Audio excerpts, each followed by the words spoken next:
Have you ever stopped to think about what really shaped human history? We tend to focus on the big stuff, right? Like famous leaders, epic battles, entire empires. But what if the most important story, the one that set the course for everything that followed, wasn't written down at all? What if it was forged in stone, bronze, and then iron? It turns out a few key breakthroughs with materials started a domino effect that, believe it or not, is still shaping the world we live in right now. So let me ask you, what inventions do you think truly fundamentally changed us? Maybe you're thinking of the printing press, or the internet, or even the smartphone in your pocket. And yet, those are all huge. But the real, honest-to-goodness game changers, they're way, way older. To find that first domino that tipped everything over, we've got to go back a lot further than you're probably thinking. All right, just look at this timeline. It's kind of wild. On one end, you have the hand axe. This was pretty much the pinnacle of technology for our early ancestors, going back a staggering 1.7 million years. And on the other end, a smartphone. The mind-boggling thing here isn't just the leap in tech, it's the time. For almost all of human existence, innovation crawled along. I mean, that hand axe design, it stayed pretty much the same for over 1 million years. Can you imagine? So what happened? What finally lit the fuse and kicked off this insane acceleration of progress?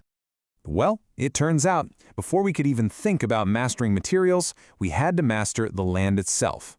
For innovation to really take off, humanity needed to do something it had never done before: stop wandering and finally put down some roots. This was the first monumental shift, a revolution that took thousands of years to unfold. You know, the fundamental problem for our hunter-gatherer ancestors was just constant uncertainty.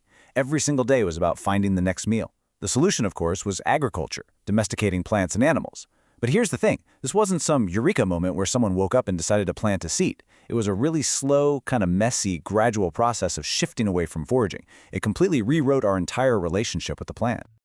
And this number, 19,000, really shows you how deep these roots go. We found archaeological evidence that people were starting to settle down, building structures, having complex rituals way back then, long before farming was even a thing. They were getting attached to places, and that stability, that's the key. That was the platform, the solid ground that the next great leap needed.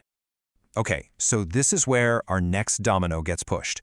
Because once you have people living in one place, you get something new and incredibly precious. You get time.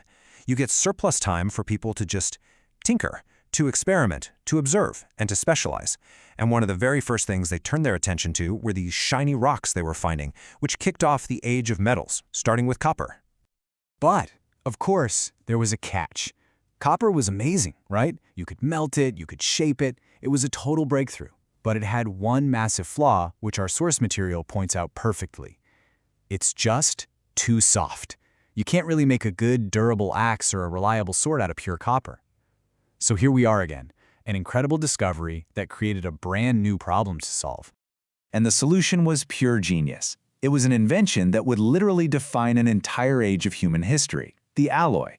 Ancient metalworkers figured out that if you took copper and mixed it with a little bit of another, even softer metal, tin, you created something completely new. A revolutionary material that was way stronger and more durable than either of its ingredients. They had just invented bronze. Now, what's so cool about this slide is it shows us that making bronze wasn't just like baking a cake. It was a seriously complex skill. I mean, look at these two axes. On one side, you've got this crude, lopsided thing with a huge mistake right in the middle, a casting flaw. But on the other, a masterpiece. It's perfectly symmetrical, polished, even decorated. This wasn't just a new material, it was a new craft, and it took real expertise. In fact, this brand new technology pretty much created the world's first true specialists. And what's amazing is that archaeologists can actually see these different skill levels in the artifacts they find. You have the amateur, who's making rookie mistakes, like that flawed axe. Then there's the common craftsperson, who can make a perfectly good functional tool. But then you get the master crafter, who's getting close to perfection. And at the very top, the virtuoso, the rock stars of their day, creating unique works of art. A new material literally created a whole new social ladder, one based purely on skill. So, bronze changed the world, no question. But it had one big problem that kept it mostly in the hands of the rich and powerful. The next great material to come along, iron, would solve that problem and, in the process, become what you might call the great equalizer. So here's the essential trade-off. To make bronze, you need copper, but you also need tin. And tin is actually pretty rare, which made bronze a luxury good, something for kings and elites. Iron ore, on the other hand, is literally everywhere. It's one of the most common elements on Earth. So what was the catch? Well, it was ridiculously hard to work with, because it needs way, way higher temperatures. And this number, 1150 degrees Celsius, really drives home just how massive that challenge was. That's about as hot as the best ancient furnaces could get, which is way below the temperature you need to actually melt iron.